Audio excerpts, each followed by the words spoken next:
Did you happen to see where the missing scholars went? You mean the village keepers? Oh, let me think. When I was eating dinner the other day, I saw one of them by the side of the road, muttering away and eating mushrooms and tree roots. They shouldn't go around eating that kind of stuff. Okay. Did you notice anything else? Anything else? No, I think that's all I have to tell you. Sorry. The scholars that have gone missing. Have you seen them? Those eyes. Those fierce eyes. You look like a real fighter. Don't change the subject. Right. You were asking about the mad scholars. I think it's been a few days since I last saw them. I usually go to bed pretty early, so I'm not too familiar with what goes on at night. But honestly, I feel quite sympathetic towards them. Even though they act a little strange, they've helped me in the past. If it weren't for them, my house would have collapsed long ago. Do you also think Grandpa and the others are good people? Grandpa? Oh, hello there. It's little Isak. You mean that nice man who looks like your grandpa's long-lost twin, right? He was actually the one who protected my house. I saw it with my own eyes. He happened to be staying near my house that day and was doing something with his hands on the ground. It still feels pretty surreal now that I think back on it. Did someone teach them how to do that? Well, whatever the case, I'll always be thankful to him and whoever taught him to look out for others. I'm pretty sure that if I ever went mad, I wouldn't be able to do anything like that. Gotcha. Thank you. Sir, have you seen my grandpa recently? You know, the one who likes to sit and space out near the village entrance. Oh, well, if it isn't Isak. Oh, your grandpa, huh? It's been a while. The last time I saw him, he was spacing out by the road as usual. I went and asked him if he'd like any of the food I had prepared, despite my wife's protests. Like many people, she's really quite terrified of them. And speaking of my wife, she's still always complaining about how I don't make enough mora. That might explain why she's always mad at me. Oh, thank you. Thank you for taking care of him. It was nothing. You're looking for him, right? Did he go for a walk and get lost? Yeah. That's no good. Well, once you found him, come by my place again and I'll cook a little something for the both of you. I've known you since you were very young, so as far as I'm concerned, you're family. Please feel free to come by anytime. Wow, what a nice guy. Okay, thank you, sir. Huh? Don't say anything for now. Isak, stay here. Let's head over there. Stay quiet as you move.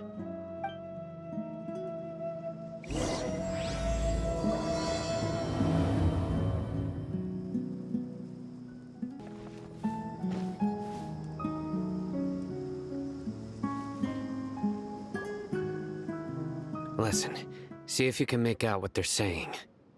Have you heard? The mighty King Deshret, the sovereign of our faith, will soon return to this world. Yes, of course I have. King Deshret is the one and only true ruler of this land. I've never believed in any other gods. Still, you say he's coming back, but it sure doesn't feel like life's about to change around here anytime soon. What's your proof? Haven't you noticed? The village has been getting more deranged scholars than ever. Delavar was saying that many people also went insane just before the fall of King Deshret's civilization in ancient times. We don't quite know why, but it seems like there's some sort of connection between insanity and King Deshret. Isn't it a sign of King Deshret's power that all the mad scholars have disappeared? If you ask me, they must have been chosen as the final sacrifice for King Deshret's resurrection. Huh. Now that you say it, that does make some sense. Does this mean our lives are finally going to take a turn for the better? Exactly. Those city folks will get what's coming to them. Now, repeat everything you've just said from the very beginning. Huh? Who are you? Where did you come from? My patience is running thin. You heard what I asked.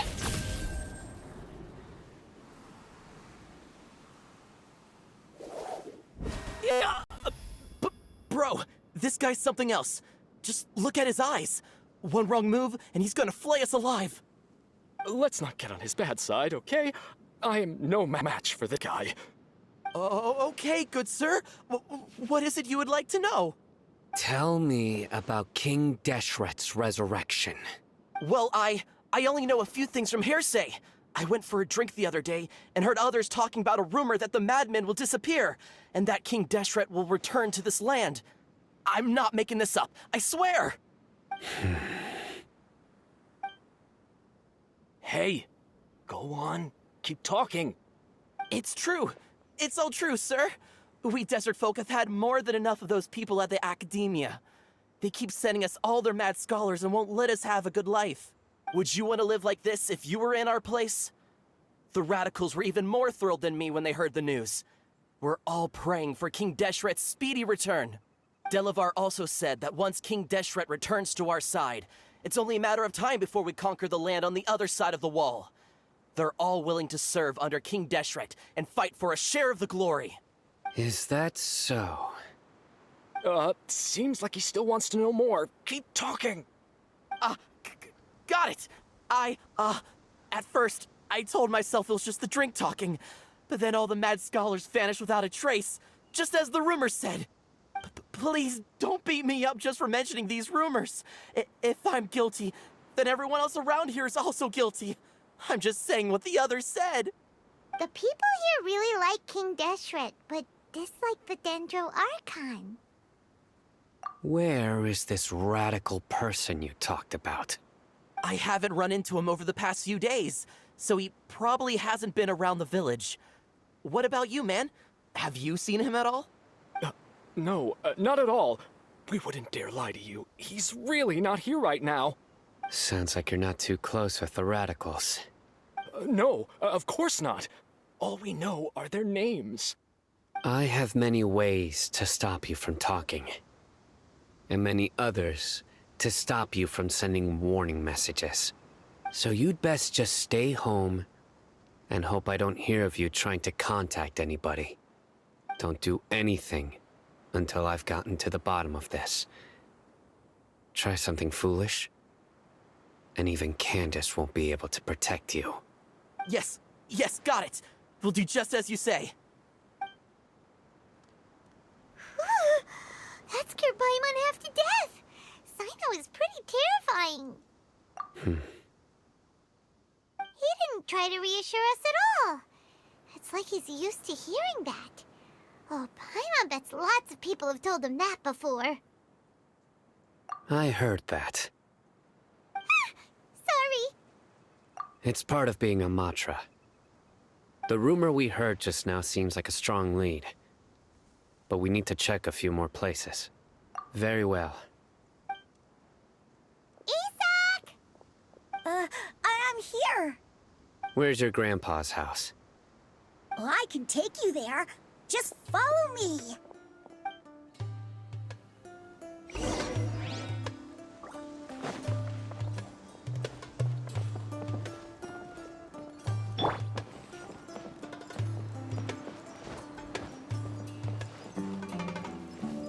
Grandpa, he likes to be alone.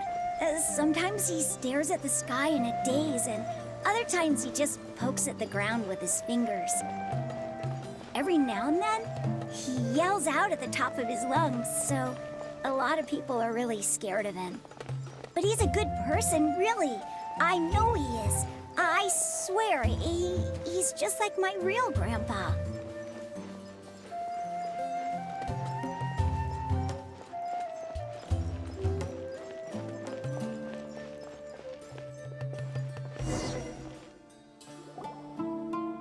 This is where Grandpa usually stays. There sure isn't much here. No. Incense? Please don't say it's the same one as before. But are you okay? Are Are you getting dizzy or need to lie down? There's a scent that you can sense, but I can't. A certain traveler here once passed out from that smell. Thankfully, Tainari saved the day. And then he gave us a long lecture to explain all about how it worked. So, you know Tainari? Huh? You know him too? Are you two friends? Yes. Now that I concentrate, I can also make out the scent of incense. Wait, surely Tainari didn't lecture you too. No, no need. Did you first encounter this scent at Tainari's house? In the forest. From a scholar.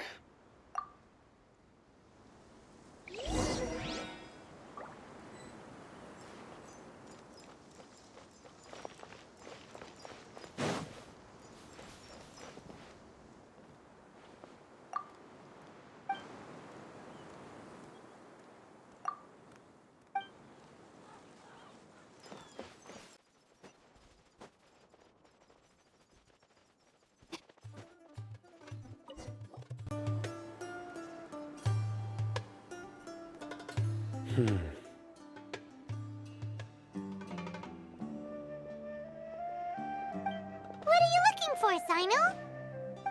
Here it is. Take a look right here. Paimon doesn't see anything. Although the traces have been completely buried in the sand, there are footprints here, from the size and shape. They belong to an adult male. This pattern is a common one from this area. Local shoes. This was probably someone from the village. The scent is quite faint, but still extant. The footprints head in that direction. But who would come looking for Grandpa? He doesn't have any friends. We'd have to ask whoever lured him away with the incense. Huh? So you can lure someone away with just a scent? Hey! What's wrong with liking good food? Everyone's got something they love in life. Exactly. Most scholars are fond of incense, since the smell supposedly helps them clear their minds and discover new knowledge. Even deep within the clutches of madness, they still yearn for their knowledge-seeking days, and will follow the scent whenever it presents itself. No, Grandpa. So, someone's taking advantage of their weakness? Huh. Still, why would anyone want to abduct all the scholars? Are the rumors really true? Could the disappearance of all the mad scholars have something to do with the radicals? It's highly likely. Please, you have to save my Grandpa. Grandpa's never done anything wrong. Please help him. Sounds like we'd better help get him back. Don't you worry, Isak. We won't let whoever took him get away with it. Let's head to Aru Village and inform Candace and the others about what we learned here.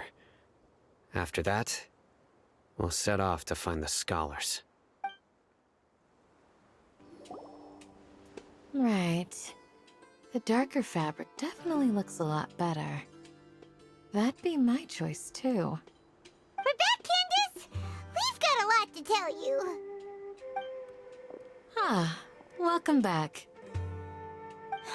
Sounds like everyone's friends already. Oh, Dia's here too! You bet. So, everything goes smoothly? Reasonably. Alhaitham didn't go with you? We haven't seen him at all. Huh. I saw him around the village entrance earlier and figured he was investigating with you. I guess he must have gone off on his own. Did you find out anything useful? I see. So someone used a kind of incense to lead the exiled scholars away from the village.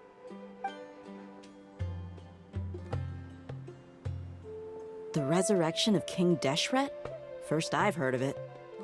Far as I know, the kind of incense you just mentioned is only popular beyond the wall. Scholars are fond of it, but as you can see, there aren't many scholars still studying around these parts. No seller would be able to make a profit here. Not to mention making incense is a labor-intensive process. You won't see anybody in the desert with the patience to make or sell something that requires that kind of effort. It seems someone from beyond the wall must have been supporting this. Makes sense.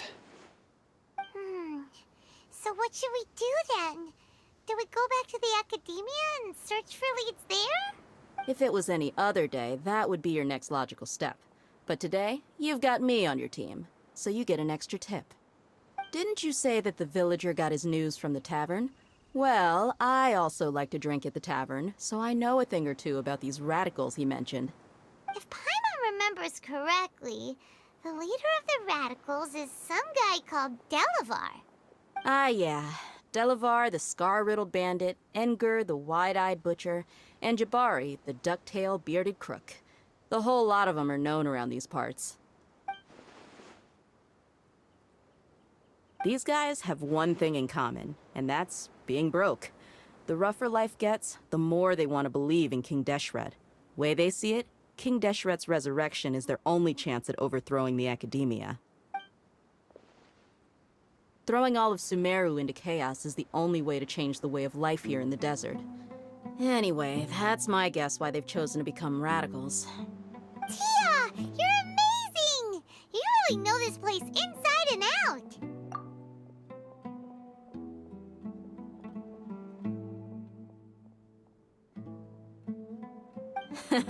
No merc can afford to slack off on gathering intelligence. Every mora I've spent in the tavern has been a valuable investment. Let's head out. Now hold on, you're staying right here, Sino. Why? Aru Village is not a big place. Outsiders stand out here like a sore thumb. I'd bet word about you has already gotten out. The desert is unforgiving, so the way of life here is also a lot tougher than on the outside of the wall. You survive on making connections out here. Compared to you, mercs like me are just third-rate amateurs. I've got no actual fighting skills to speak of. But that also makes it a whole lot easier for me to gain the locals' trust. I need to go around and ask some questions, but it'll be difficult if you're with me. Fine. Good, then we've got a plan. The Traveler and Paimon will go to Caravan Rebot with me, and we'll try our best to figure out where the mad scholars have been taken. Sino, you'll have to stay in the village and continue investigating on your own. All right, sounds like a plan!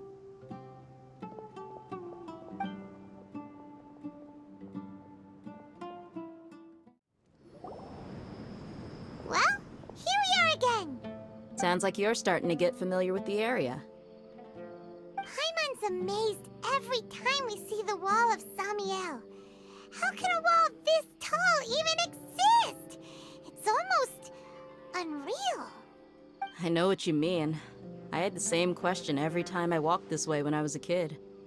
Also, why is this high wall here? And can a wall really block sandstorms?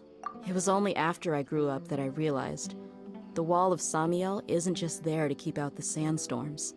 It serves a more important purpose, keeping out people like us. Sumeru is run by wise and mighty sages. To them, us desert dwellers are nothing but tools that can be used and discarded at their whim. We're cheap labor, like livestock, but easier to control. Nothing more. Even if a child from the desert got the chance to obtain an Akasha terminal, almost all their requests for knowledge would be denied. The academia believes we're underserving. Geniuses like Sataria are 1 in a million. The other children never get a single chance to try and rewrite their fate. Even though the academia knows very well that we're humans, just as they are.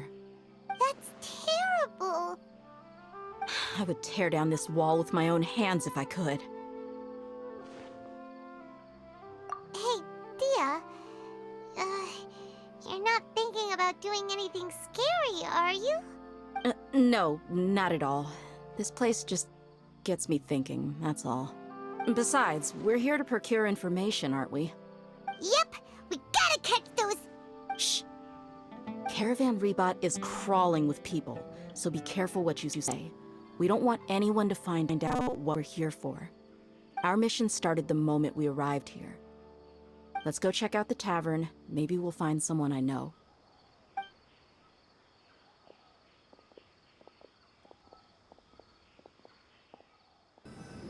Just our luck. None of them are here today. You mean, you don't see anyone you know? Dia, is that you? What a coincidence. You here for a drink too? Zaki. Finally, a friendly face. Oh, and who do you have with you here? Guests from another land? Hello, hello. I'm Zaki. Dia's, how would you put it? Drinking buddy? We've had drinks together a few times. You could say we go back a ways. Anyway, as far as my friends here, they aren't too shabby, are they? You rarely see any Outlanders so friendly and respectful nowadays. Absolutely. Much better than those people on the other side of the wall. So, Dia, are you looking for someone? Yeah. Have you seen Engur, Delavar, or Jabari recently? Of course I have. Matter of fact, we were all here drinking together just a few days ago. I've got a spice trading deal from another nation. I thought maybe Delavar and his friends might be interested. Know where I could find him? Ah, how thoughtful of you. Then I assume you also know that Delavar's been having a hard time making ends meet these days. So, you came here to help him out? Hey, keep it down. Let's just say I prefer to keep this deal a secret. Y'all at Caravan Rebot are like family. If there's more to be made, why not do it together? Besides, Delavar and his friends have muscle. They'd be a good fit for escorting the goods. Yes, how considerate of you. Delavar's my friend too, so of course I can take you to. Come with me.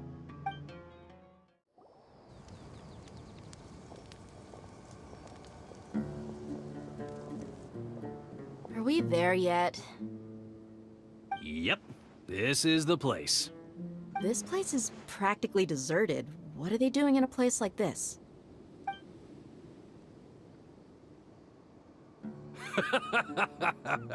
Why don't you take a guess? Go on, a wild stab in the dark. You're like lambs to the slaughter. Oh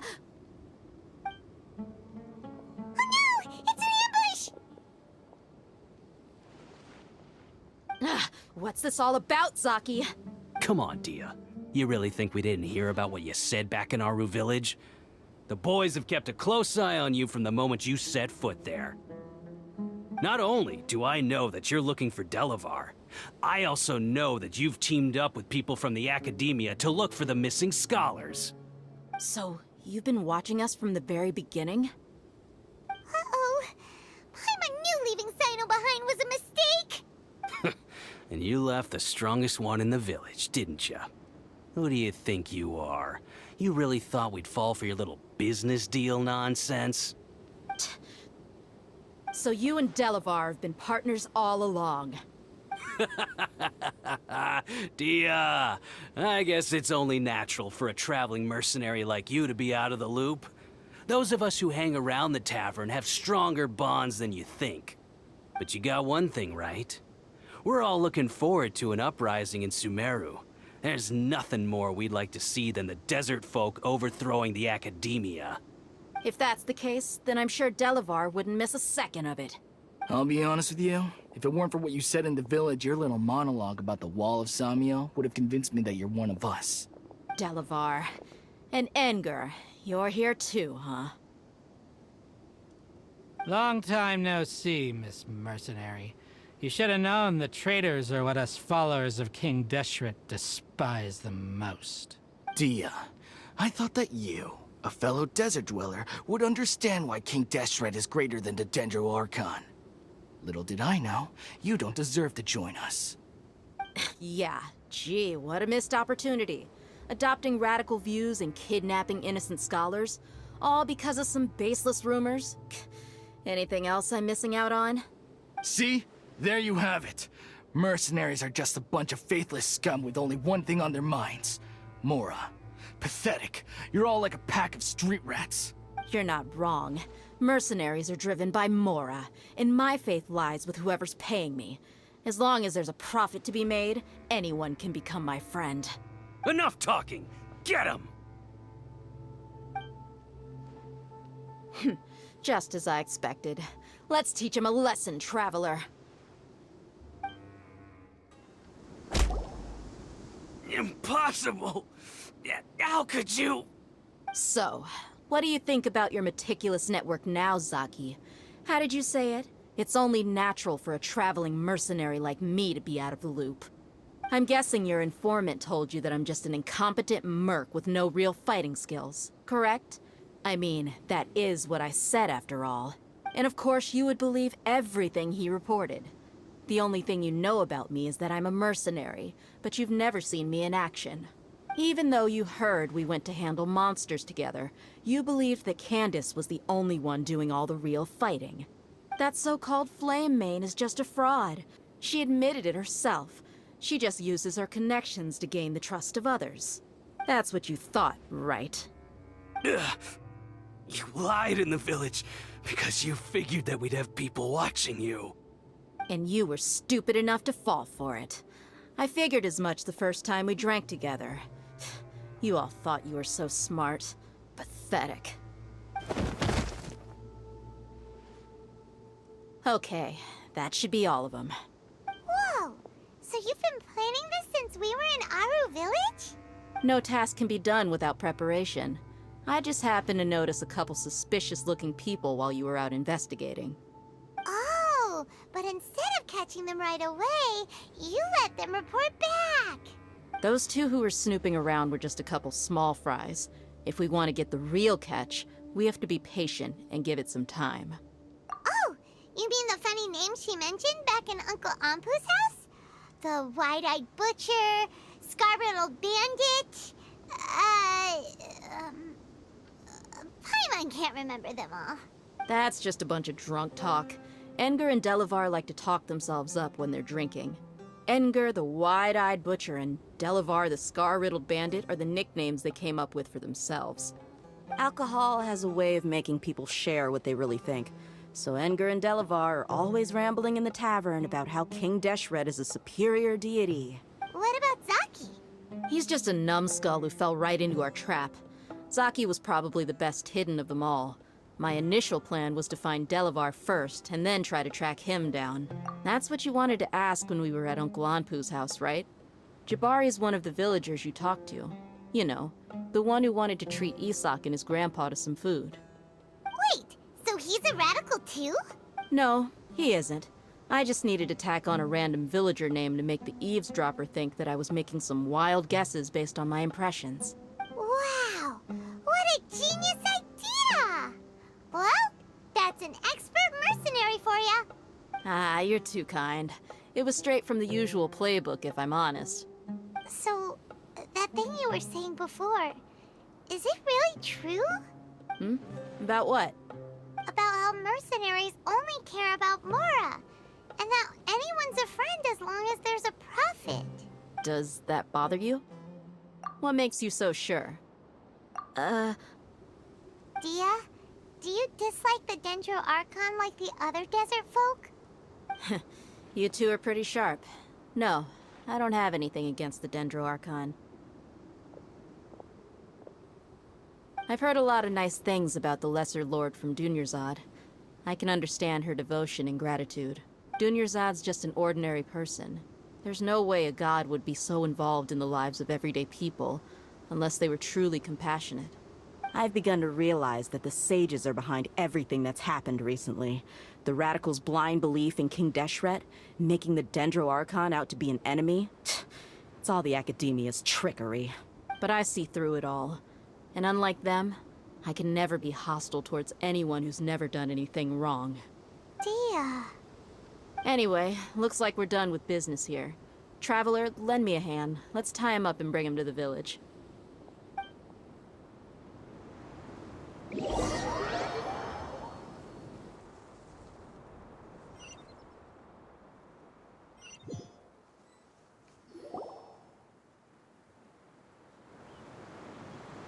This should be all of them. I'll let you take it from here. All right. I'll be in touch. Until then, please stand by. Candace, do you need any help? Candace will be okay on her own. I trust her, so you can too. She's been guarding Aru Village for quite some time now. If anyone is qualified to question the offenders, it's her. While I'm questioning them, why don't you pass some time by exploring the area? I'll meet you back here tomorrow morning, Traveler. As for these idiots, let's just hope they live to see another day. Hey, Dia! Right on time. We'll know any moment now. Paimon's been wondering. You seem to know Candace pretty well. Have you been friends for a long time? We've known each other for some time now. She's a pretty interesting person. Even though she's an extremely strong warrior, she never misuses her powers against others. Oh, Paimon knows what you mean. Like a lot of martial artists say, never take the fight outside the ring. Yep, I guess you can put it that way. It takes strong convictions to be as dedicated as she is, and shoulder that kind of responsibility. Us mercs, on the other hand, we pretty much live from one day to the next. Well, Paimon thinks you're great too. Really? Thanks for that. Oh, Sino's here, and he's pretty early too. Yes. I was here yesterday to help out a little. To help out? By doing what? Sharing some interrogation techniques. Oh, you mean you taught Candace some more persuasive methods? Right. Come on in, everyone. Come on, let's go inside.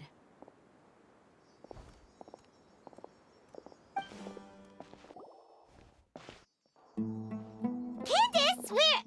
Whoa, you look furious. Do I? Huh. What gave it away? Oh, there's no mask that can hide true bloodlust. Cover up your eyes, and it'll still show itself at the corners of your mouth. Perhaps I need to work on my composure. Still, it's perfectly understandable why I'm angry. I'm sure everyone present would agree. Yes, ma'am. Please, don't beat us anymore. We're gonna die. Well, looks like Sino taught her well. You fear death yourselves, yet you do not hesitate to place the lives of others at risk. The absurdity is mind-boggling. The ones you call mad scholars are known to us as the Village Keepers. They are vital members of our community, and some even count them as family. You come here, to my village, and you treat my people as nothing more than stepping stones towards your goal. Tell me, what would you do to you in my position? Mercy! Please have mercy! You've made your bed. We may all be desert dwellers, but there's one thing that I understand better than you. The resurrection of King Deshret will only result in war. And war serves no one. The people of Aru Village care little about which god is in power. Life may be tough and tiring, but we wish to preserve our way of life. A war would only cause us to lose all that we have. And that is not a responsibility that you can afford to shoulder. We understand. We're sorry. I'll tell you everything I know. Please, just let us go. I'm listening. You might not believe this, but it wasn't us who came up with this idea.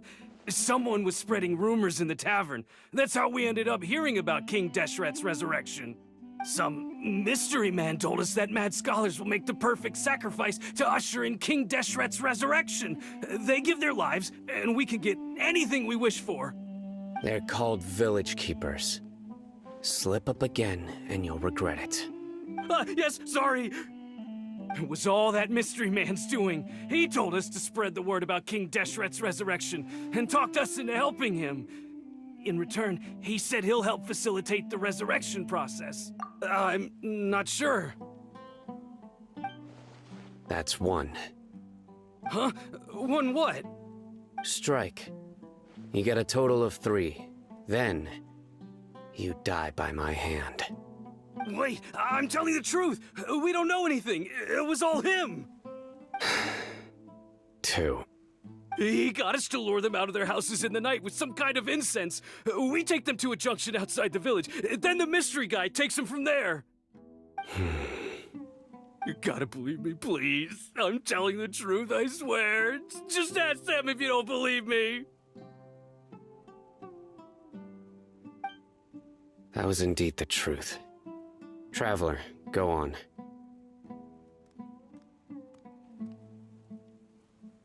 You have to believe me. If I knew that, I would have told you his name right away. I'm not risking another beating to keep his secrets. No way. That guy, he wears a cloak, and he's always careful to cover his face. He calls himself King Deshret's envoy.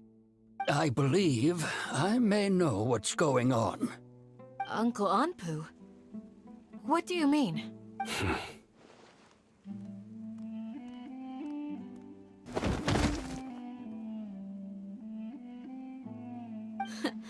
Smooth. Okay, speak. If my suspicions are correct, this mystery man they speak of could be from the Academia. Some time ago, people from the Academia attempted to take the village keepers away. I refused, insisting that they are part of our community. It strikes me now that this secretive character shares the same goal they had.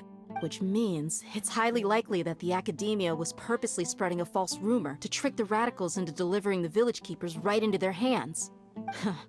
They were the ones who brought them here to begin with. Now they're trying to take them back? We aren't gonna let that happen. Not the Academia again. Just as I thought. But what could they want with the village keepers? People are nothing but tools in the eyes of the Academia. A change in their plans likely means they found another way to exploit the scholars. Regardless, our top priority now is locating the village keepers. You're right. Isak is still waiting for news on his grandpa. Time to go. Let's leave the village and try to track them down. Yes. Pack up and get ready to leave. You got it. Candace, I'll let you deal with the radicals. Leave everything outside the village to us. All right. Let's meet back here once everyone's ready.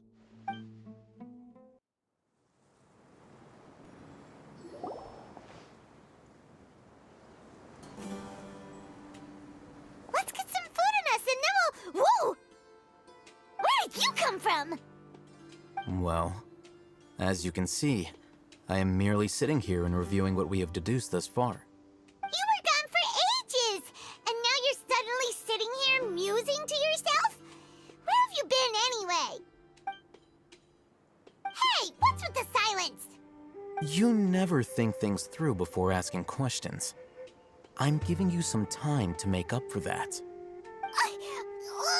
Paimon's so mad! Paimon's gonna give you an ugly nickname!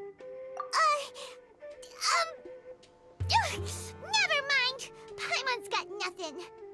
There's just nothing super obvious to pick with this guy. It makes it so hard.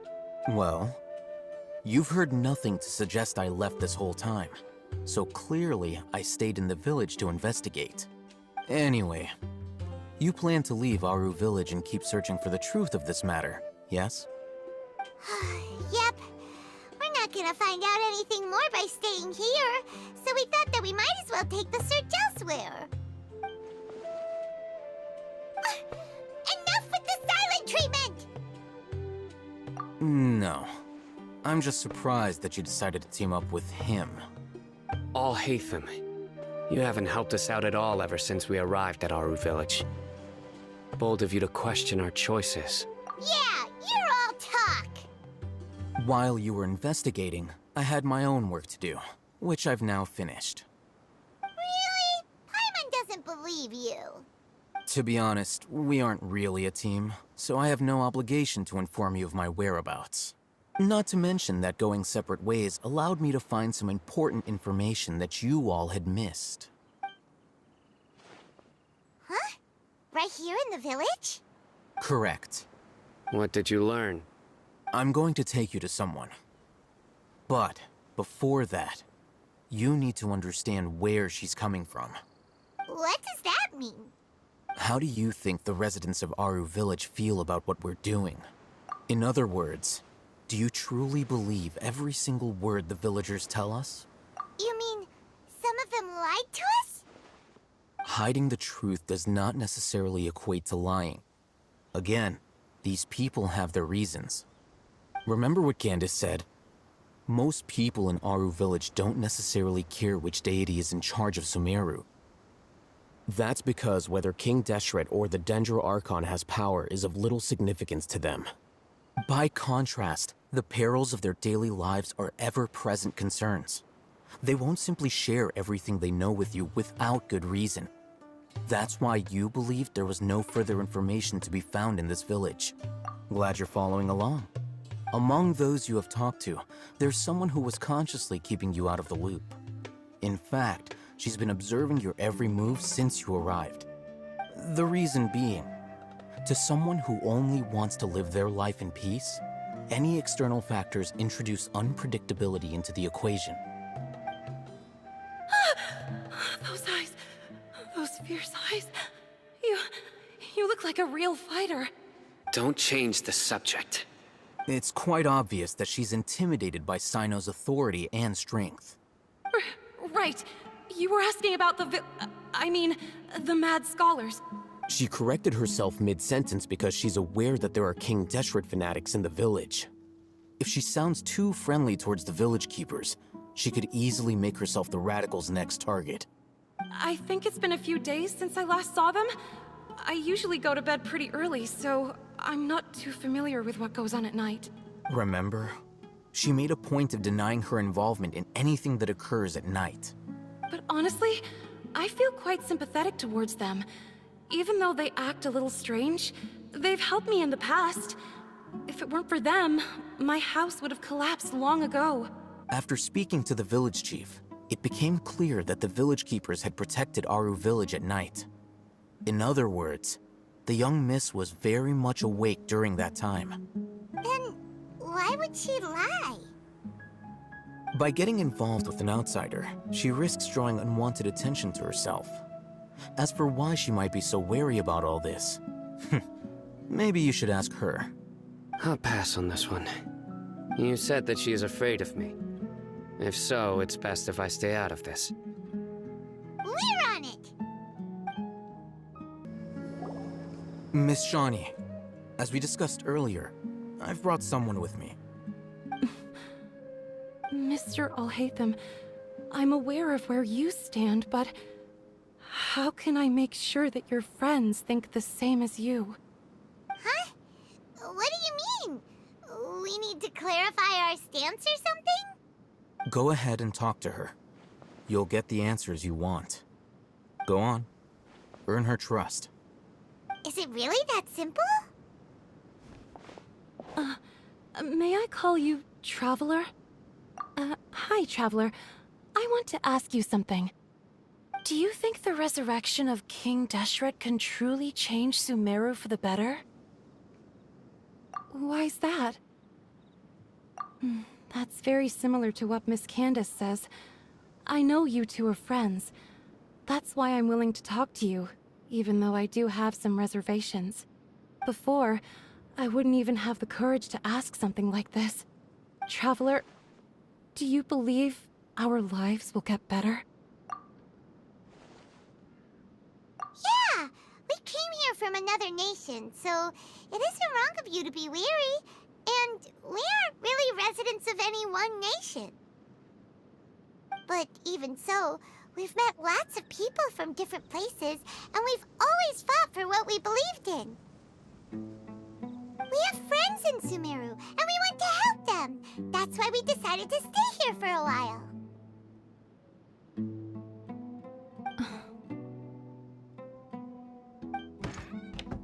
I want to trust you.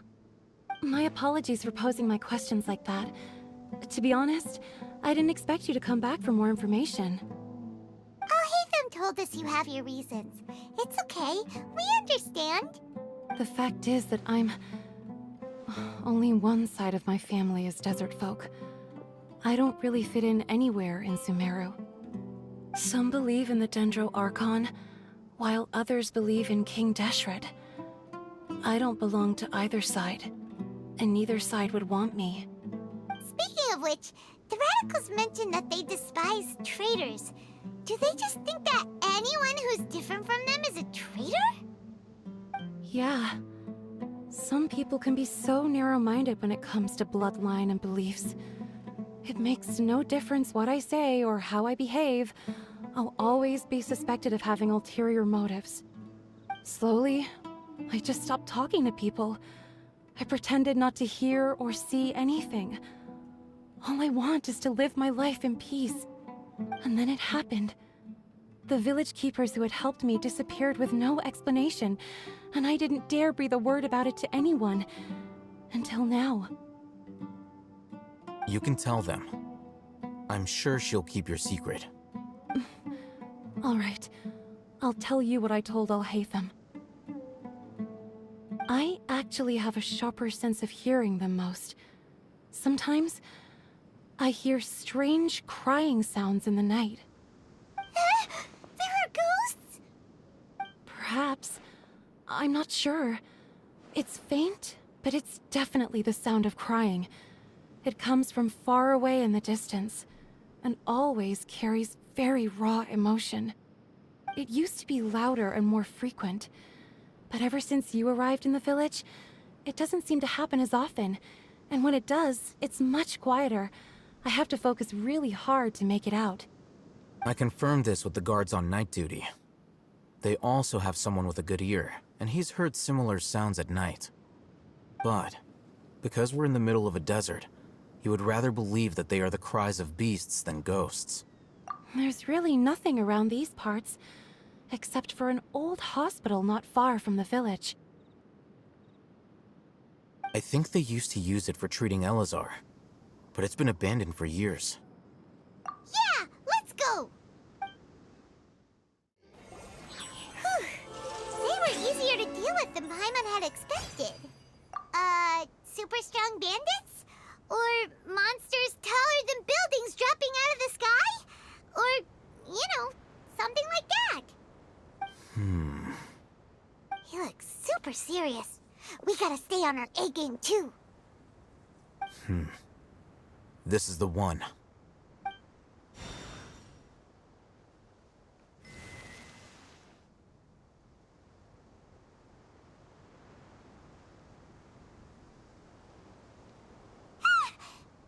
Let's go in and take a look.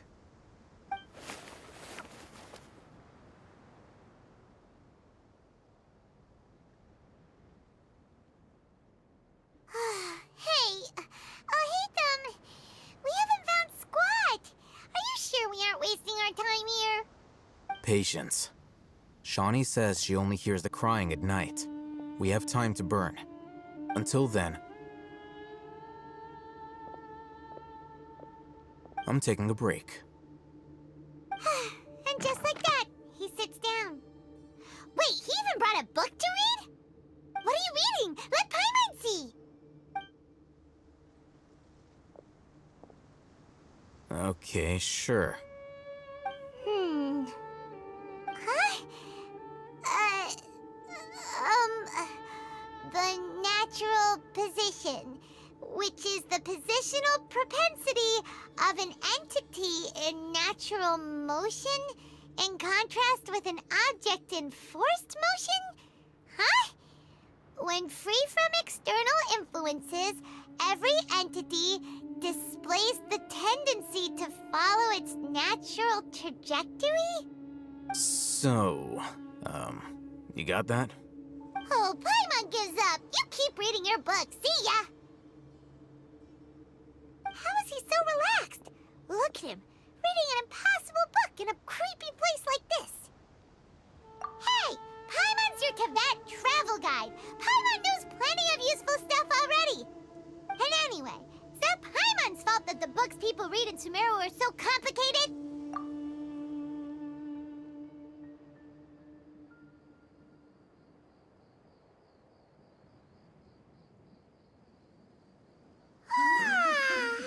Paimon's getting so sleepy. Huh? What was that sound? There it is. It's coming from that direction. Is the sound coming from here? Huh. Paimon's not seeing anything.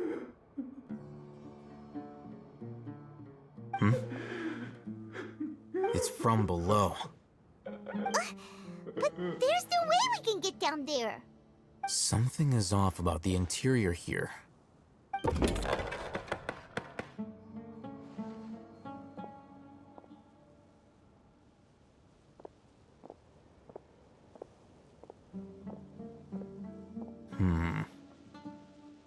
As I thought, there's a hidden structure. Wow. It's like they tucked another hospital into this one. Oh, it looks like there are other mechanisms around here. Let's keep exploring.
Too slow.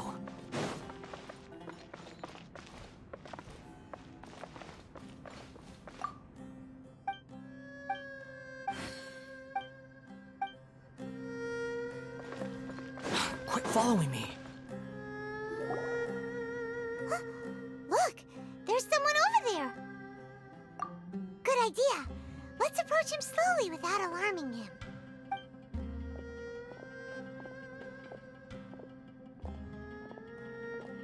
Wait.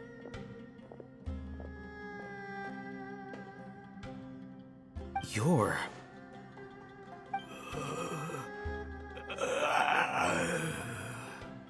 He can't speak, and his eyes are unfocused. But he looks too young to be anyone's grandfather. Also, why is he the only one here? Didn't expect to see him here. You know him? He's Razak, a senior of mine at the Academia. He's a scholar too? Is he the kind that holes up in a forest and mumbles stuff about training? No. And that's the problem. Razak was never involved in any of those things. He never trained in the forest, let alone reach Satyavada life. Leaving that question aside for the moment, him being here alone means that we might be too late. Looks like they've already taken everyone away. For whatever reason, they left Razak here. Perhaps they simply didn't have time to come back for him. There are drag marks on the ground. They're clearer by the doorway. Someone was forcefully drawing a cart that was loaded with something heavy. Loaded with people? That is one possibility. It looks like they were in a hurry, as if they were afraid of being caught. In their haste, they failed to notice Razak hiding in a corner. The symptoms are identical. Looks like we found living proof. Huh? Why do you say that? Allow me to jog your memory. Recall your time at Port Ormos. Don't you think his symptoms look familiar?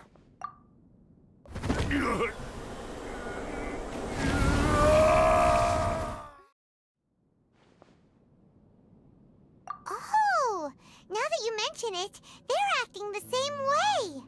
Correct. The Academia is behind all of this. It isn't difficult to deduce their rationale. First, the Academia spread a false rumor of King Deshret's resurrection, emphasizing the role of the village keepers, the mad scholars who were exiled to Aru village. These rumors were all the persuasion that the radicals needed, and those based in Aru village leapt into action.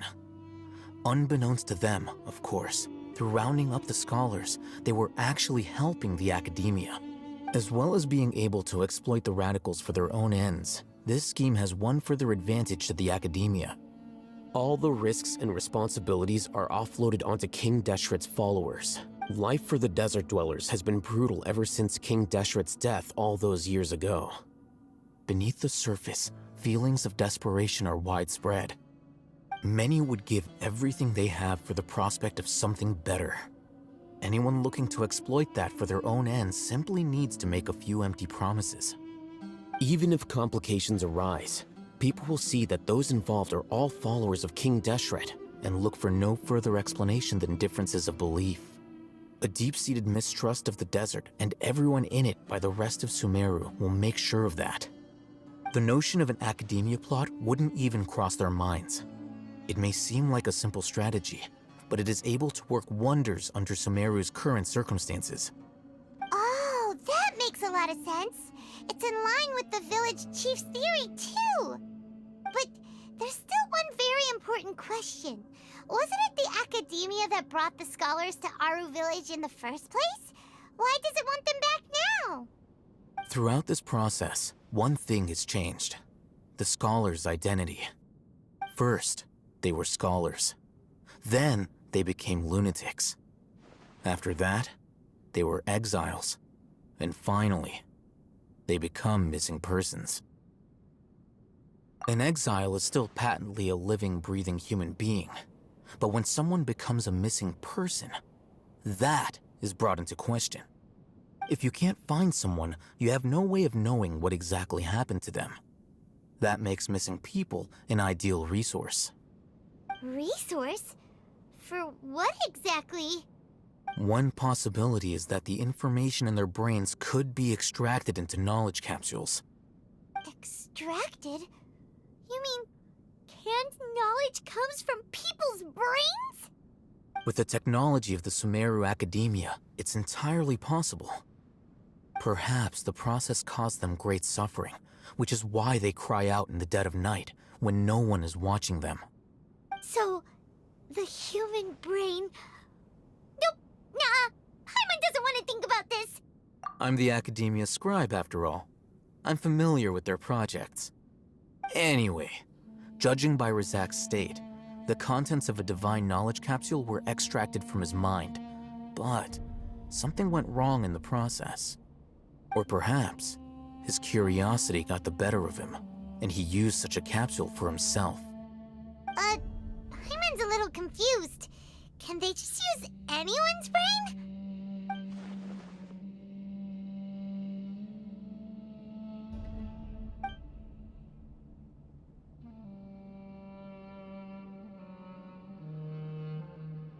The look on your face tells me you've realized the answer.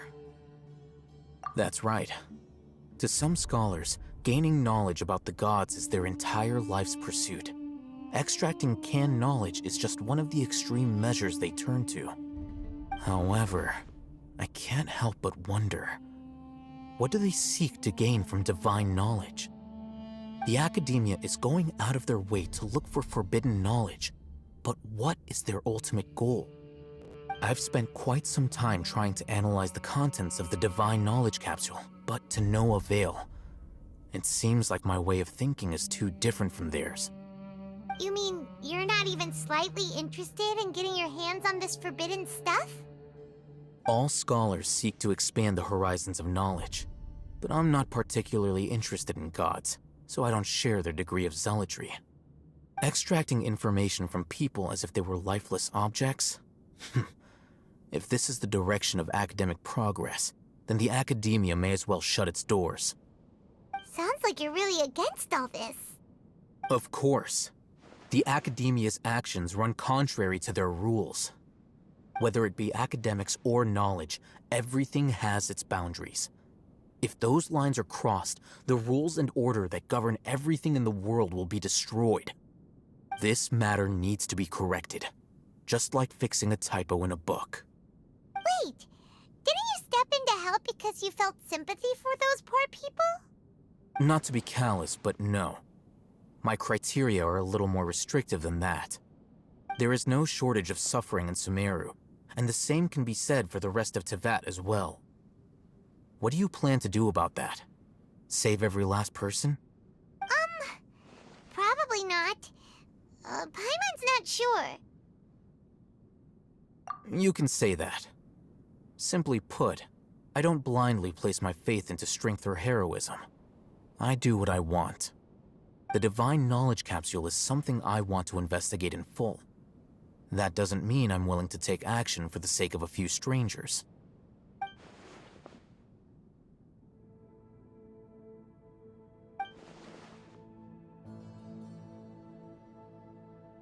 Paimon's been wanting to say this for a while. There are a lot of bad guys in the academia, but you're not one of them. You're their weirdo. You're probably right. Though I must say, I quite enjoy this feeling of being the odd one out.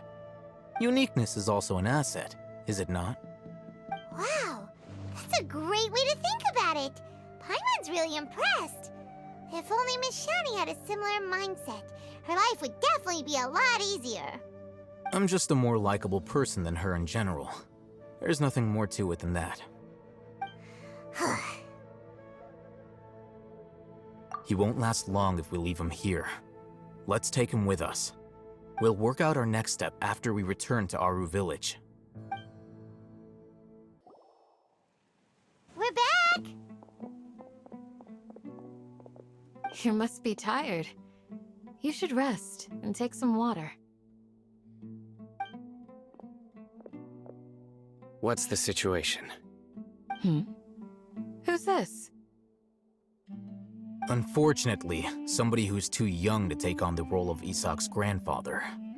Nevertheless, he's one of the people we're trying to find.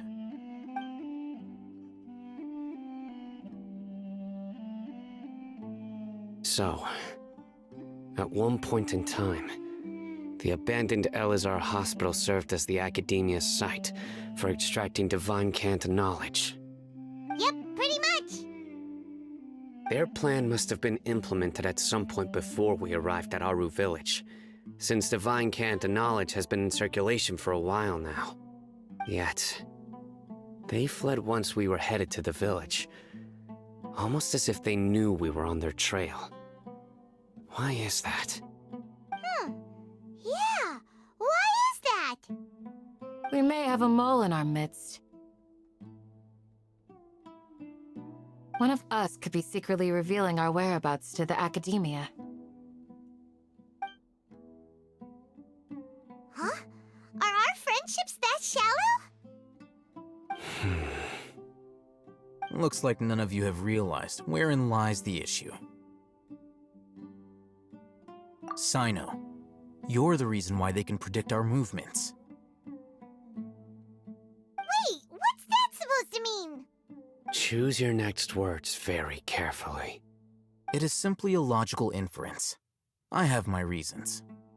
So what you're saying is... Sino's the mole. Interesting. And here I thought you were the most suspicious one, Al-Haytham, since you were always acting alone. I know. You have a point. But I realized something as we were returning from the hospital. Sino isn't like any of us. What are you trying to say? Do you still remember who you are, General Mahamatra? As a Matra, you are no doubt privy to certain kinds of information. Before you can take action against someone, you are required to have all the facts available, including the less than savory details.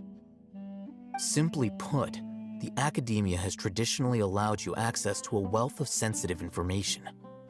Knowing their modus operandi, wouldn't you expect them to take precautions against you? If you want to raise a vicious wolf, you need to make sure that you can avoid its bite. The academia is monitoring me? It's not that simple. The academia has eyes all over Sumeru, but they have a special protocol for dealing with you. Every so often comes a Nyagarbaha Day. On this day, the academia enters new information into the Akasha through knowledge capsules. I remember seeing a thick notebook next to the control panel once.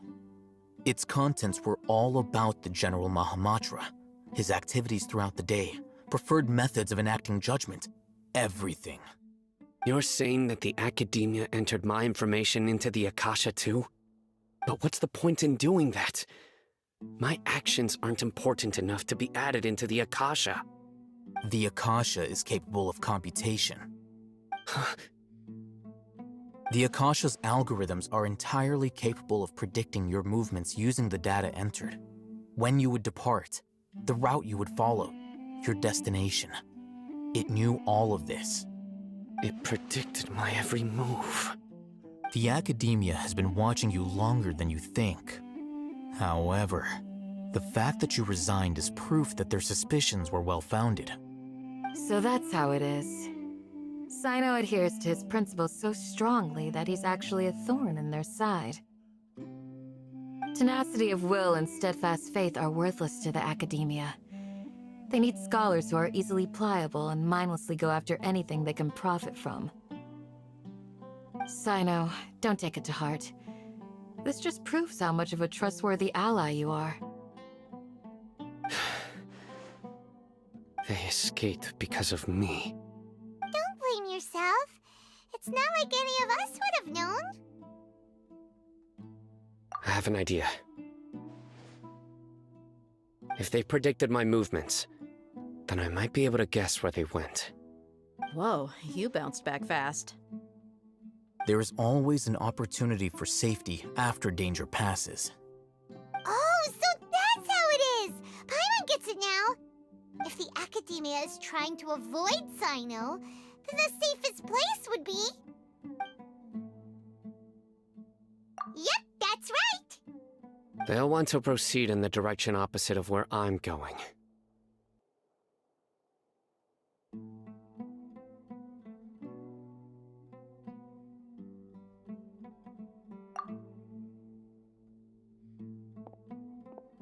I must go. There's also something I want to investigate. Let's go, guys! After him! Please, wait! I want to go too! You want to go too? If so, you have to promise you'll stay safe. I want to find Grandpa. I promise I'll be careful and not cause any trouble. Everyone, I leave him in your hands. Yay! Let's go! Remember to pack some food with you! Paimon feels like we're missing someone, though.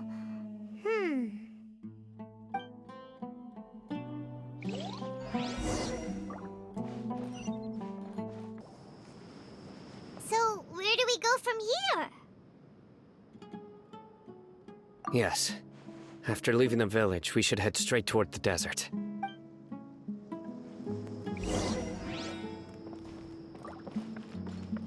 I know the desert like the back of my hand. Is that because you play here a lot? Yep. One time, Grandpa almost got lost in the desert, but I was the one who brought him back.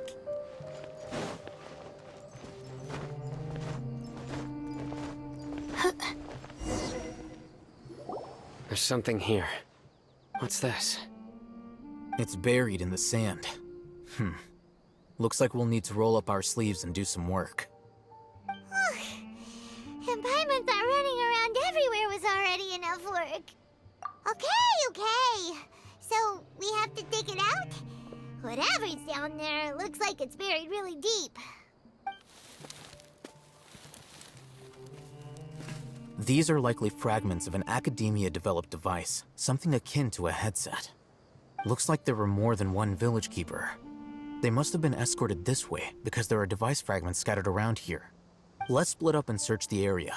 Chances are that we'll find other things nearby.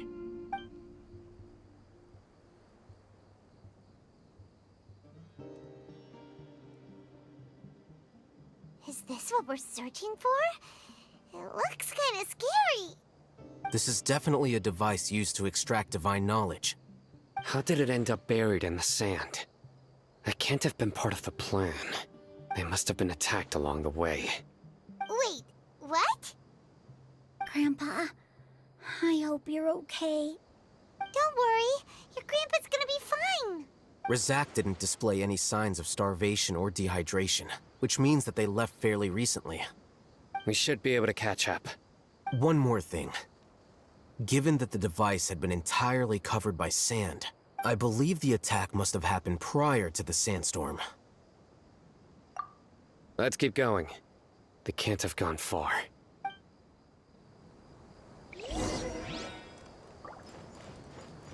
Ugh, but running on sand is so tiring. But you're flying, aren't you, Paimon? Is flying over sand tiring too? Ugh, of course it is.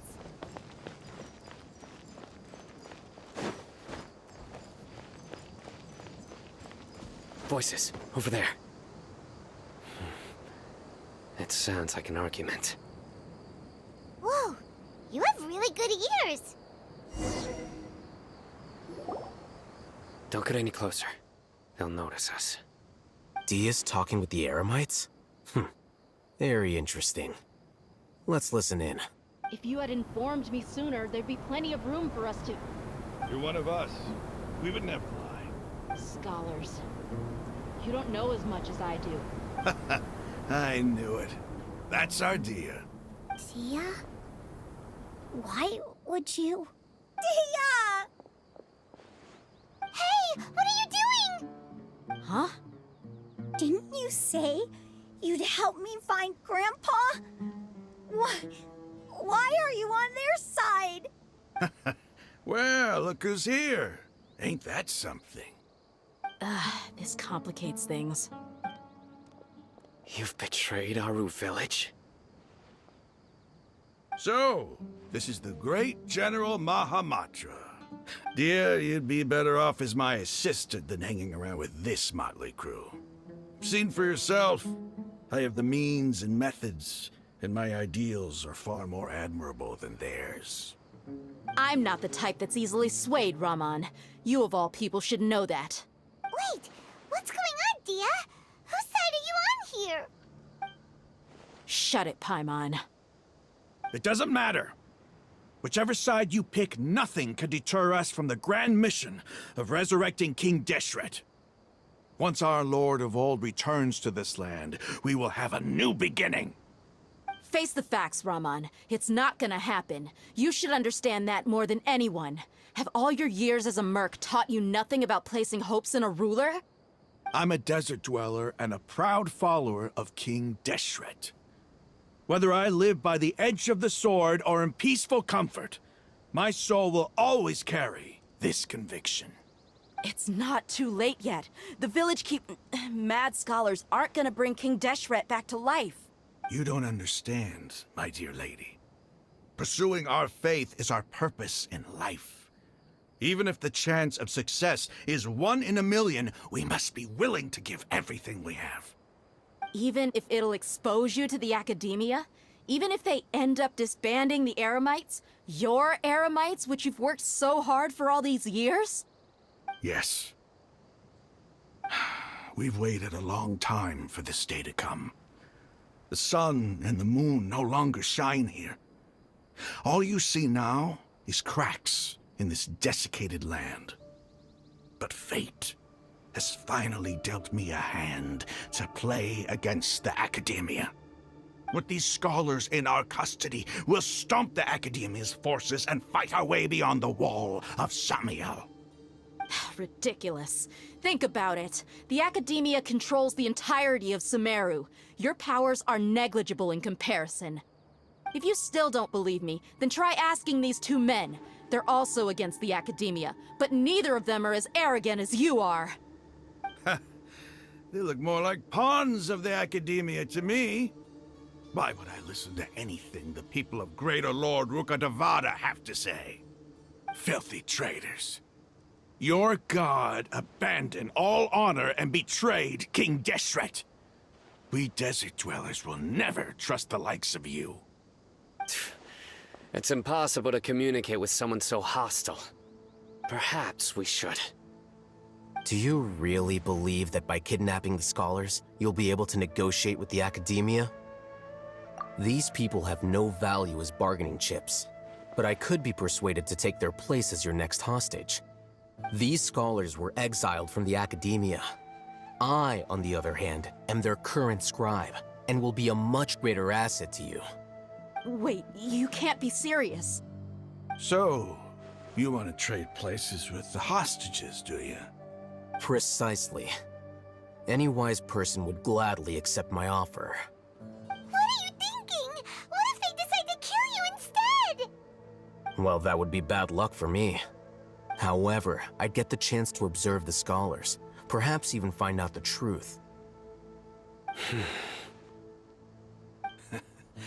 Think you can talk me over with that confident look of yours? I'm not trying to persuade you. I'm using this as a means of joining forces against the Academia. You are the scribe. What do you have against the Academia? Not all desert dwellers believe in King Deshret, and the same applies to the Academia. Why must all knowledge seekers approve of the Academia's way of doing things? You Academia scum. Every last one of you is nothing but a hypocrite, just like everyone else on the other side of that wall. I've made myself clear enough. I won't listen to another word from the Dendro Archon's people.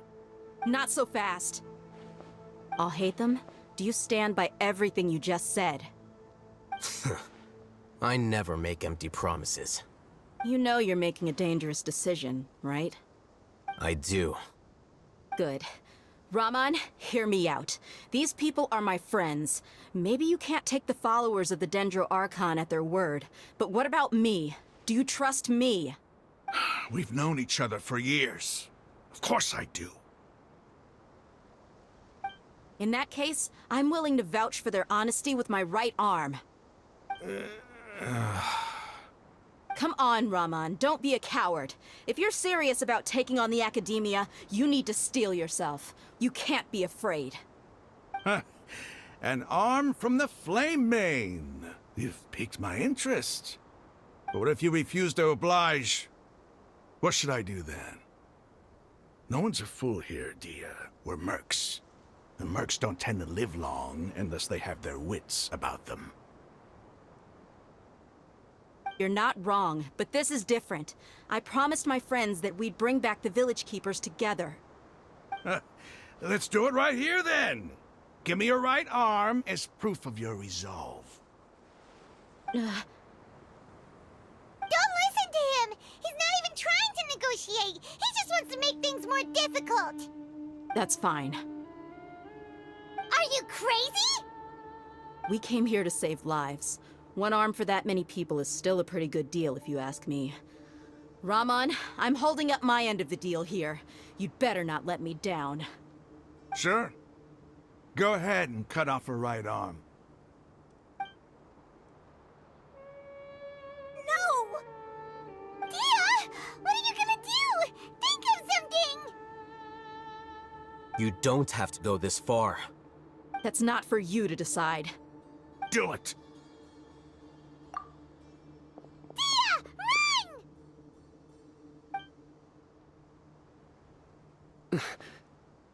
Run!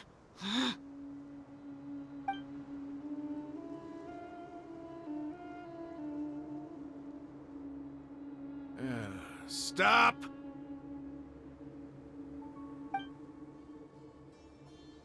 What's wrong? Can't do it?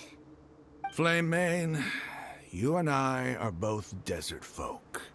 Cutting off your arm is no different than cutting off my own fingers. Where's the sense in cutting my own kin to pieces? You've shown me that you're serious. Go on now, take your friends and leave. Meet me in the desert at noon tomorrow.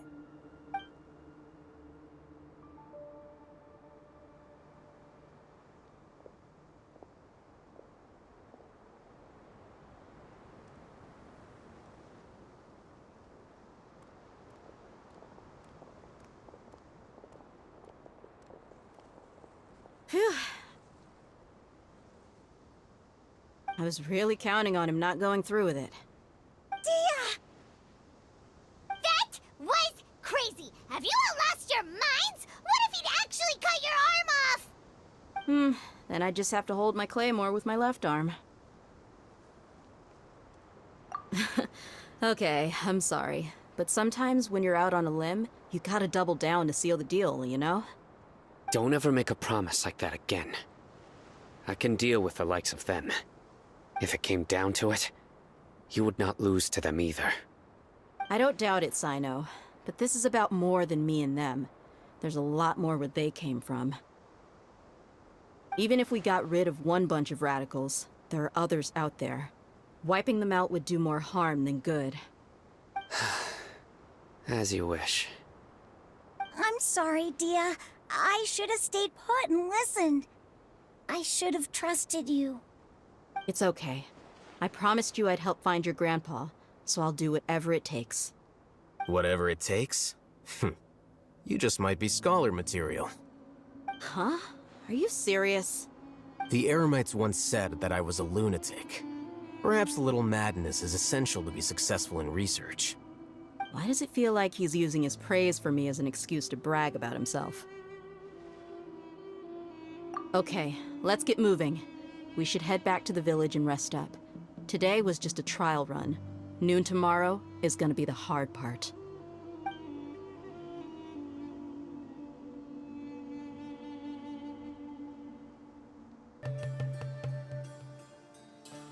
You're all here so early. Looks like we have everyone here. Isak, are you sure you want to come with us? I'll watch from a safe distance. Dia, I want to be there to bring Grandpa home. Okay, let's go then. Dia, wait. What's the matter? I heard that you were quite reckless yesterday. No more of that today, understood? Or I'll be very upset with you. Fine.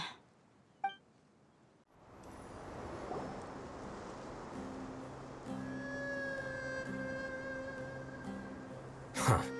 They got here before us. Uh-oh. Is it because Paimon overslept by 5 minutes and held everyone up? Is everything ready? Absolutely. Although, you brought fewer people than I imagined. Bring him over.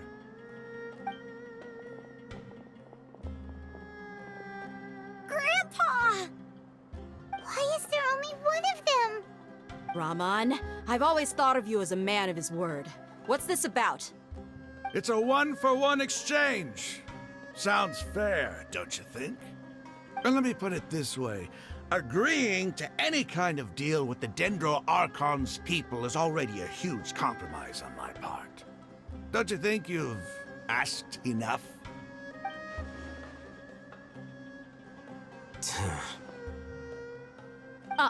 You stay right there!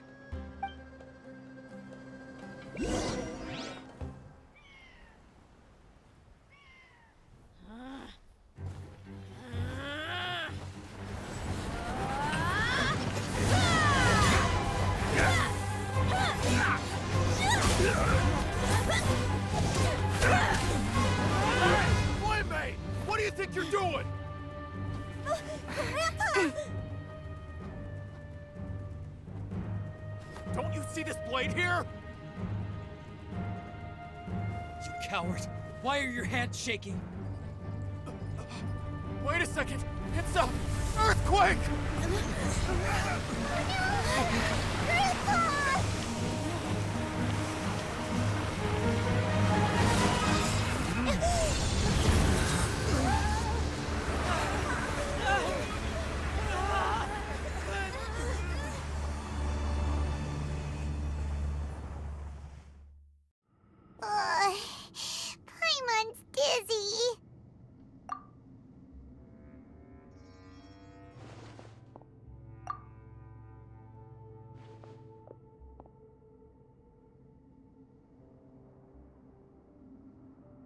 Ugh, this day's going just great. What a nuisance. The sand dune collapsed.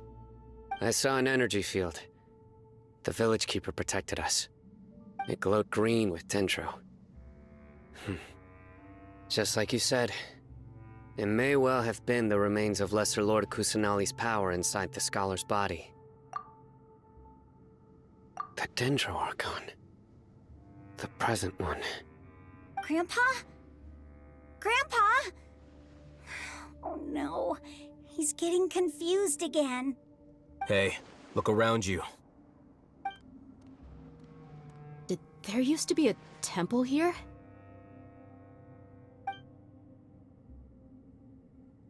It seems that when the sand dune collapsed, it exposed these underground structures. The symbols on the gate belong to King Deshret's civilization. This structure must be ancient. Over time, the sandstorms completely buried it and left it in the state we see now. It could have been an underground palace in the distant past. Oh, a miracle. Praise King Deshret! What's he doing here? And his men too? They must have fallen down here with us. Pretty lucky if you ask me. Most of them seem in really bad shape. Except for him. He got off lightly. Mind your head. No, this isn't the time for conflict. Our exalted lord has shown us the way to his sacred palace. He's not actually gonna go in there, is he? As it happens, I want to take a look inside too. What are you doing? Don't you think it's curious? 1 minute, Lesser Lord Kusanali's power protects us from harm, and the next, remnants of King Deshret's civilization appear. 2 major deities are vying to showcase their power to us. It would be a shame not to witness them both. Paimon thought you weren't interested in gods. Indeed. In my view, gods are just a higher form of living being, or creature, you could say. New discoveries are always worth investigating. Whether they have anything to do with gods is neither here nor there. Rahman, what are you gonna do about your men? I'll just let them lay here. King Deshret will take care of his people. Right now, I'm going inside.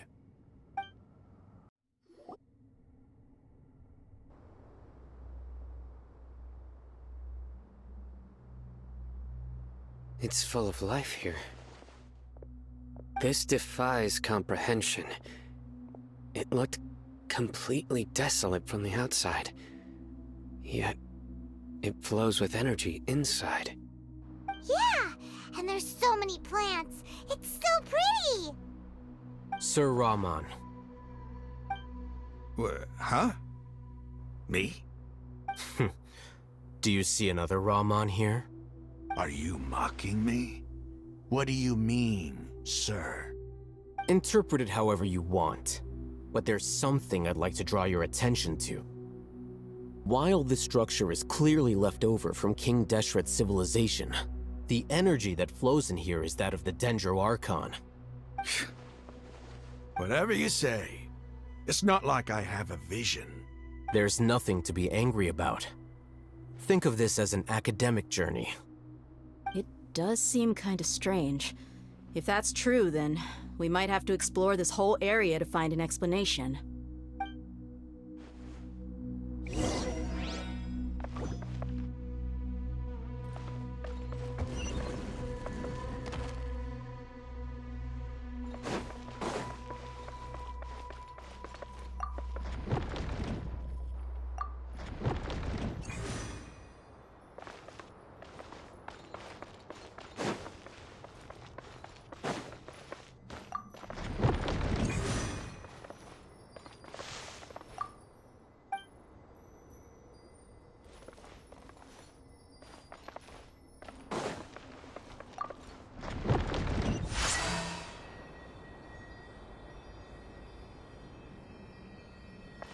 Quit following me.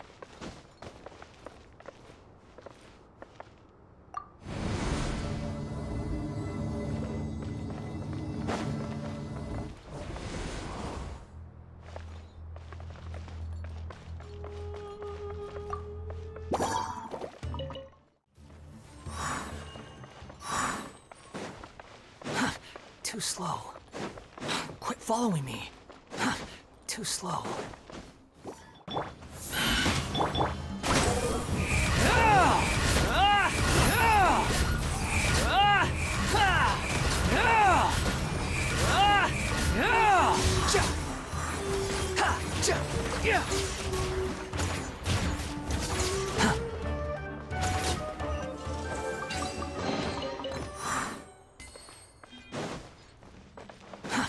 Too slow.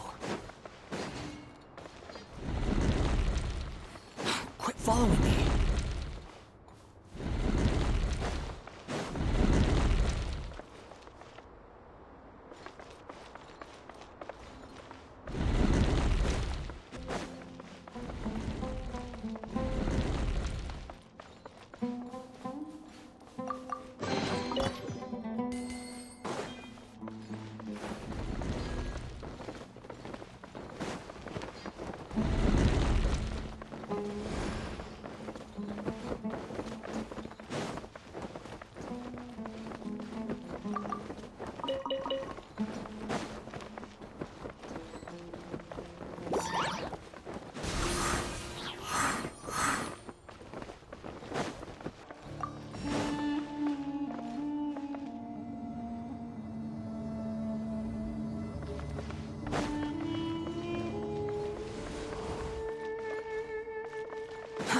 Too slow.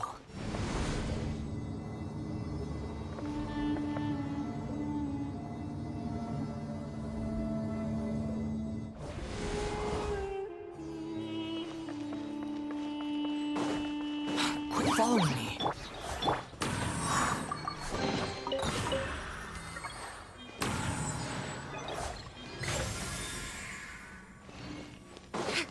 Quit following me.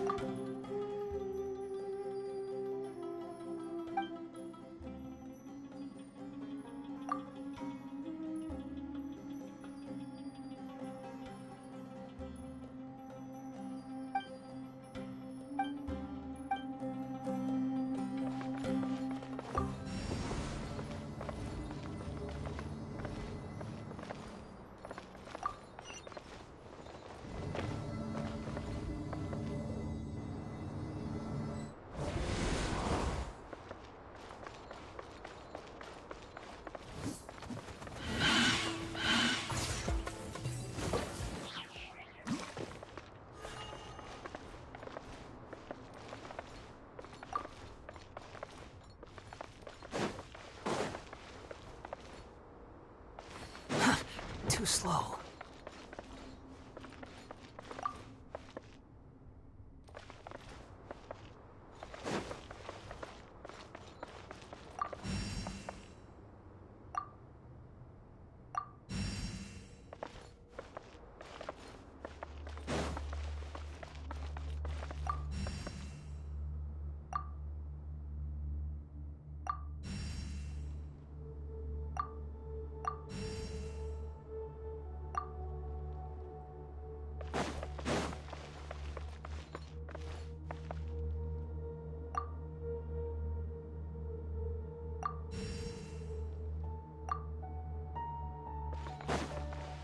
Quit following me.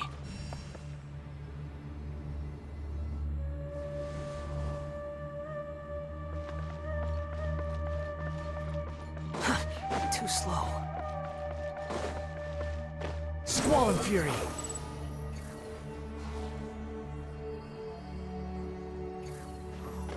Quit following me. Quit following me. Too slow.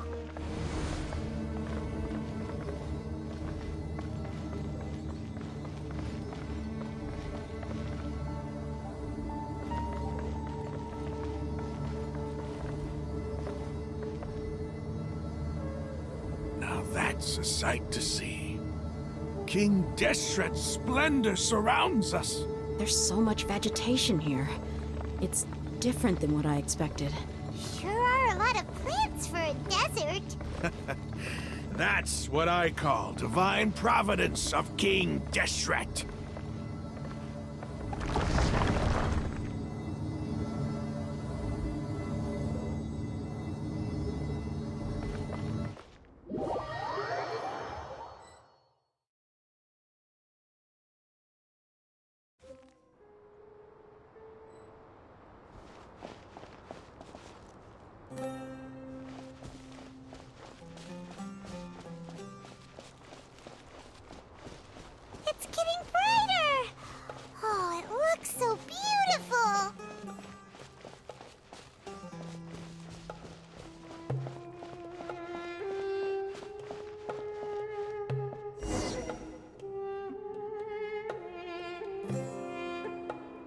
Wait.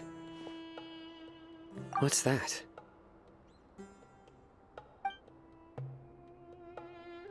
A load of flowers.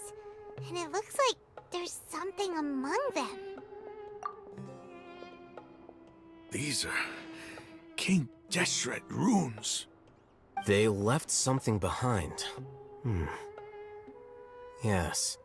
It's an elegy written in an ancient script. What does it say? Here lies our faithful priest Kasala.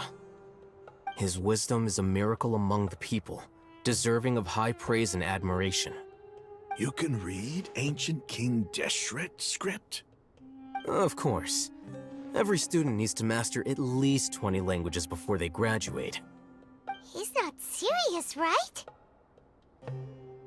There's still something off about this place. The elemental energy here is too concentrated. The scent of life. Is it trying to tell us something? Is this it? Analyzing.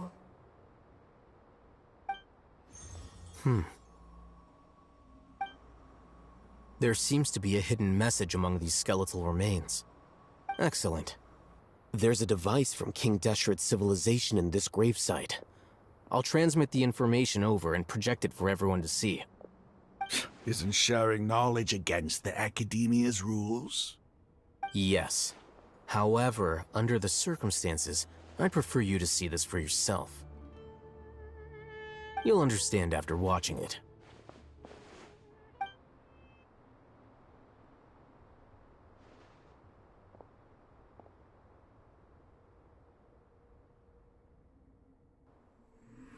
Civilization is born of knowledge, but so too can knowledge be its demise. A disaster caught us unaware. It was knowledge that did not belong to this world. King Deshret brought this forbidden knowledge into our world, and it quickly spread like a plague. People's minds were filled with crazed whispers. Dark gray scales spread across their bodies. Even the land was stripped of its vigor. Only a desperate, deathly silence remained. Were it not for Greater Lord Rukkhadevata from the forests, the damage would have been irreversible. She summoned the priests to build temples and infused into them the divine power of life. The disaster was miraculously tempered, and the embers of our civilization were preserved in Aru village. Alas, the miracle could not last. As long as forbidden knowledge continued to exist, it would forever blight this world. In the end, the proud king of the desert, my eternal lord, chose to sacrifice himself. I have spent my whole life since guarding one of these many temples. But now, my duty is coming to an end. As I close my eyes for the final time, the sight of that noble deity will appear in my vision once more. In helping King Deshret to eradicate forbidden knowledge, she exhausted her strength, and her form became that of a small child. How strange. Now that I think of her, I no longer have any fear of death, for I sense that the spirit of life will abide with me during my eternal sleep. Children of the desert, cling no longer to past grievances, but hold tight to the memory of this act of benevolence. What was that? The priest's memories. No, impossible. Greater Lord Rukkhadevata. So the former Dendro Archon and King Deshret were never enemies at all. But this doesn't make any sense. The Dendro Archon's followers, they're clearly... Was that The former Dendro Archon? He became so tiny in the end.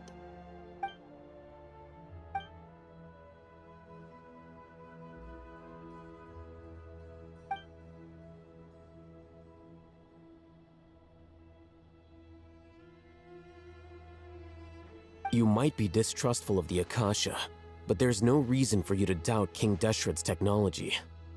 You've just witnessed his priest's last words. I've never heard about any of this before. The surviving followers of King Deshret all gathered in Aru village. Our god did not make mistakes. We refuse to believe any of the rumors. King Deshret's death, the all but total annihilation of our civilization, it was all Greater Lord Rukkhadevata's doing. We saw her as nothing more than a traitor, who stabbed us in the back in our moment of crisis. Just like us humans, fighting, feuding, double-crossing each other to survive in the desert. You were blinded by your prejudice.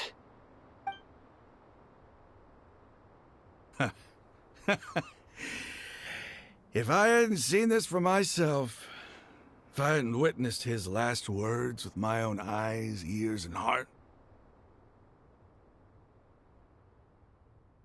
how could I ever begin to accept this? The truth is so far from what I've always known. Am I really supposed to believe that after all these years, all this time seeking revenge, suddenly now my enemy is my savior? Raman, that's enough. Give it a rest. You're starting to make a fool of yourself. Dia, tell me, my Eremites and I, what are we even fighting for?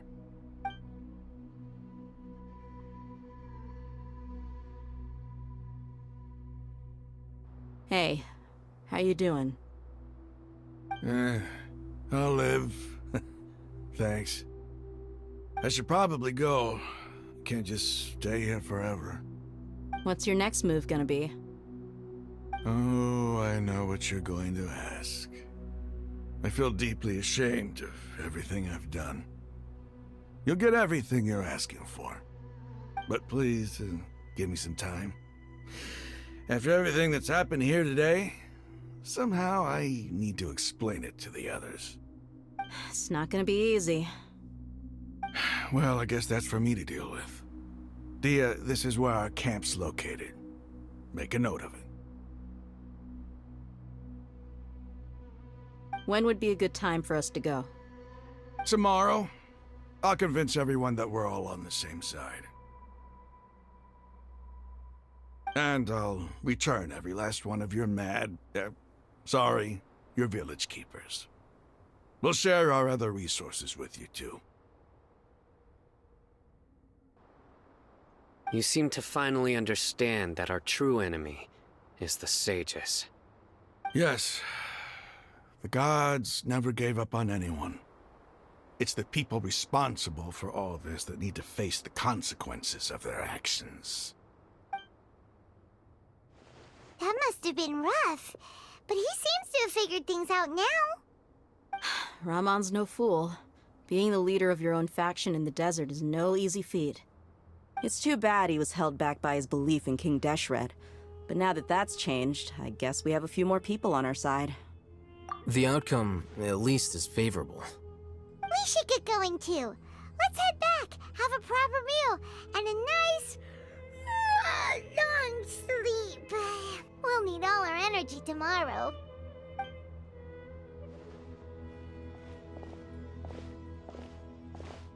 Sino, we're leaving! Stop yelling.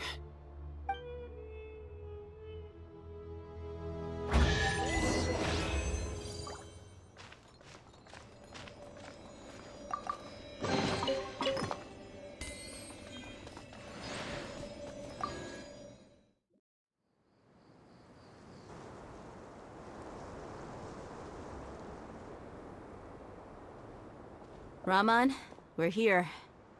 Everything's been arranged. Someone will bring the village keepers back to Aru village shortly. I guess all I can say now is, thanks for agreeing to help. Ah, don't mention it. I think we can both agree you went to hell and back for it. But we share a common cause now. From here on out, we're allies. Where are the perpetrators? I'll bring you to them. Follow me.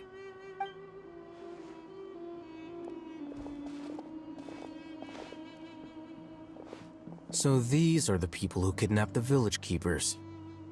Oh no, it's the scribe! There's no need to yell. No one can help you now. We've been all over the desert trying to find you! That's right.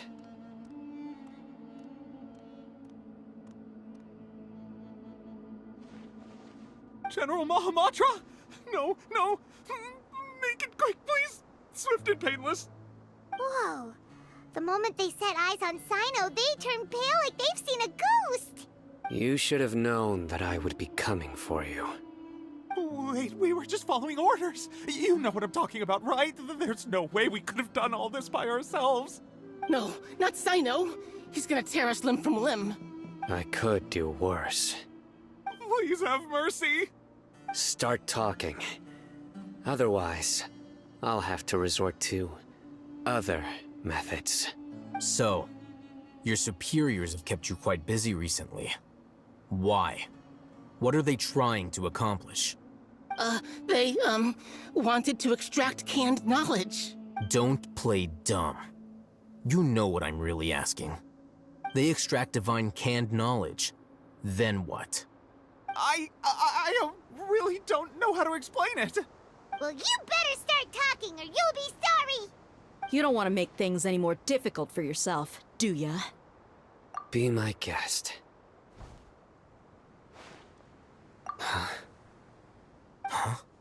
Uh-huh. That sure didn't sound like a fancy metaphor or anything. You're serious, aren't you? How did you know? There's no use hiding it now. Yes, you're right. The Academia is working on an important and potentially world-changing project. They are creating a new god. A god that will belong to them and to the people of Sumeru. It may seem as if Sumeru's academics are thriving, but ever since the death of Greater Lord Rukkhadevata, scholarly breakthroughs have been few and far between. The withering of Irminsul has been getting worse recently. The sages have tried everything they could think of, but nothing's worked. I'm always hearing them say things like, if only Greater Lord Rukkhadevata was still with us. Continue. And then, someone from the Fatui showed up. They called him the Doctor. He brought a gnosis and said he wanted to borrow the Academia's research facilities. The Doctor was previously expelled from the Academia. At first, the sages looked down at him in disdain. But when he said those words, everyone's expression changed. He asked them, "Do you wish to create a god?" This is what the arrogant ignorance at the extreme end of academia looks like. First, the Academia spent a long time constructing a divine vessel, which was based on an exquisite humanoid puppet. After that, they harvested dreams via the Zeb-Zerus Festival Samsara, maximizing the Akasha's output. With the Doctor's help, and the Akasha now functioning at maximum efficiency, they were able to use it to extract the power from the Gnosis and convert it into a divine core. Next, they decided that their new god needed to possess divine wisdom. For that to happen, they needed a huge quantity of divine canned knowledge. It adds up. But how do you determine whether the knowledge extracted is of divine origin? Call it an educated guess? The Academia has been trying to figure out the exact source of the Scholar's madness for centuries, but to no avail. Nobody can explain the cause of this phenomenon. Surely you can see what that implies, Scribe Al-Haytham.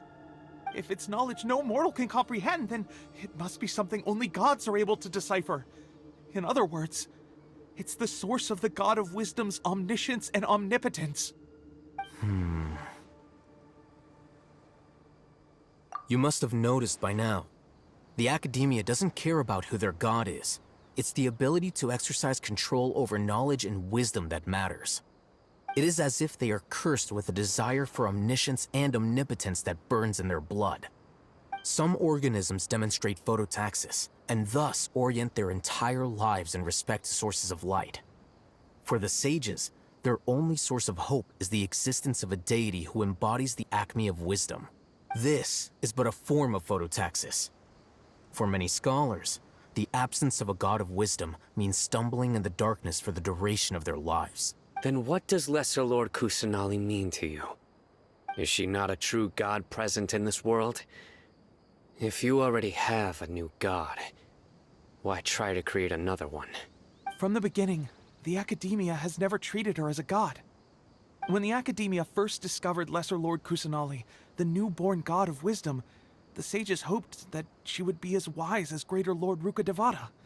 But upon evaluation, they found that at the time she possessed no more intelligence than any ordinary human child. The sages never had a ruder awakening. This forced them to accept that Greater Lord Rukkhadevata had indeed passed away. Not to mention that Lesser Lord Kusanali's gnosis had been used to power the Akasha this entire time. By herself, she has neither an Archon's raw power, nor the spectacular insight expected of a god of wisdom. Slowly but surely, people began to forget about her existence. So, this is the path the sages have chosen.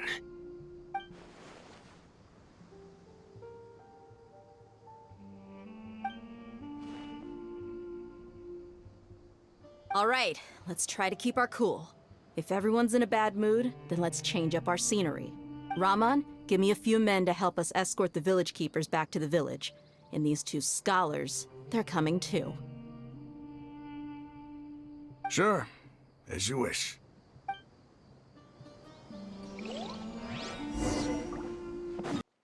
The village keepers you found have all been returned to their homes, and each one has a dedicated caregiver to look after them. The two new scholars are being kept under close supervision, too. Really great work, everyone. The atmosphere is so heavy.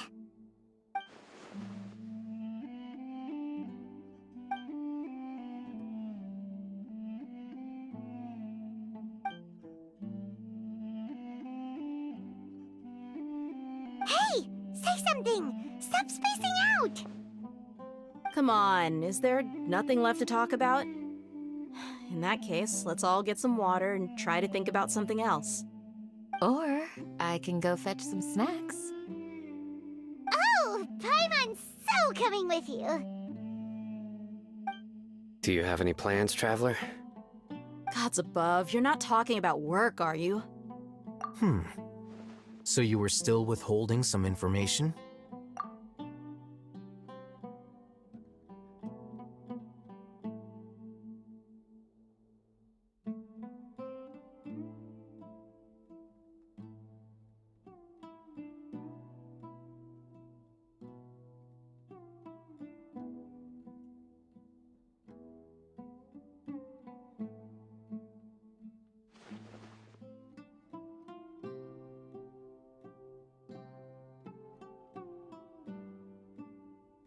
Even though we lived through all of this firsthand, it still feels super surreal to hear you talk about it again. What a whirlwind of a story. I felt like I was holding my breath the whole time. It seems like there'll be more issues to face in the days ahead than I'd anticipated. Still, now's a good time to make our next move. Now that Raman's joined us, we'll be an even stronger team. It's time to make a plan. Indeed. These events are a flagrant transgression of the rules in every sense. We cannot allow it to continue. So, everyone, are we on the same page? Crush the sages and rescue our god. That is our ultimate goal. Well, let's brainstorm a little more about what other resources we can draw on. The next time we gather here, we must have a solid plan. Yep, it'll work out for sure.